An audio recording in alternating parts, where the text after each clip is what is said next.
I'll remember this forever. I took in my MBA program when I was in college. I went and got my MBA, and my entrepreneur professor, I put together a whole project on a business that I was actually running at the time, a small business, just like out of my dorm, and we made 140,000 that year. Okay, in revenue, and it was just basically a side project so I could have some more cash. Yeah. And I put it together as a business plan to kind of test my entrepreneur professor. Yeah. And he gave me a C plus, and he said that thing could never work. From that point forward, I knew that this guy had no idea what he was talking about. He was full of you know what. Yeah. And everything that colleges, those professors' jobs essentially is to get you to be able to work for a company.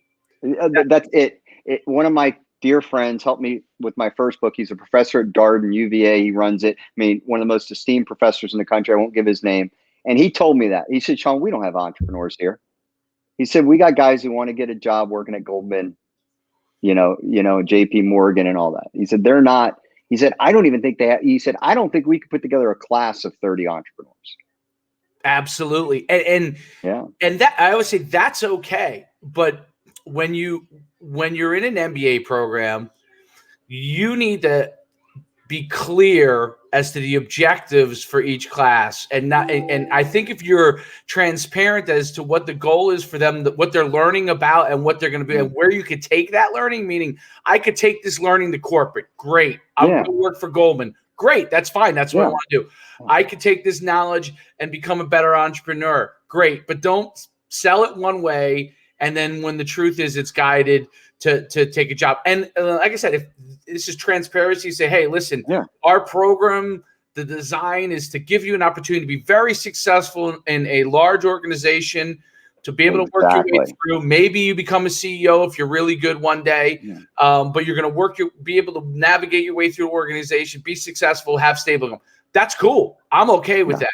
But when you're in business school, the way I think about business, and I was, I played football in college and I had a scholarship, so I was able to start my MBA program while still on scholarship, which was a blessing. Nice. Yeah. And so I had my first year paid for free, so I didn't have to, go into, like a lot of guys go into debt on this.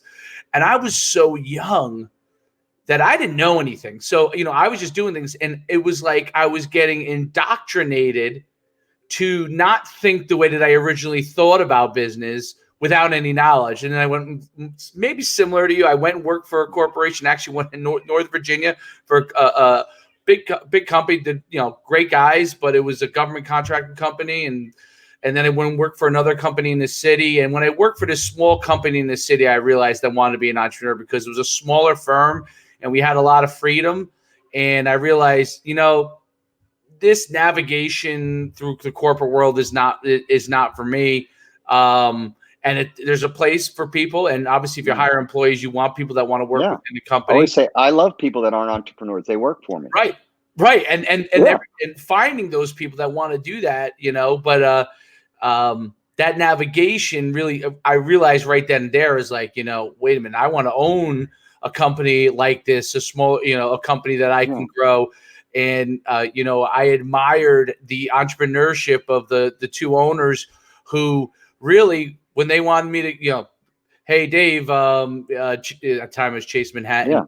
Chase Manhattan, there might be a project opportunity over there. Go out there and pitch them. And I was like, yeah, great. And I'd go there, pitch and bring back the deal. Next thing I know, I wasn't even on the commission on time. I was a salary. He boosted my salary up another $15,000 right there because I brought in a $400,000 project. And there was no commission deal. He just brought me in and he said, listen, you do stuff like this all the time, I have no problem. Keep boosting your salary up. And I thought, man, I'd like to be in that spot one day and thinking like that. How do I figure out how to make more money and then give people the opportunity to make that money?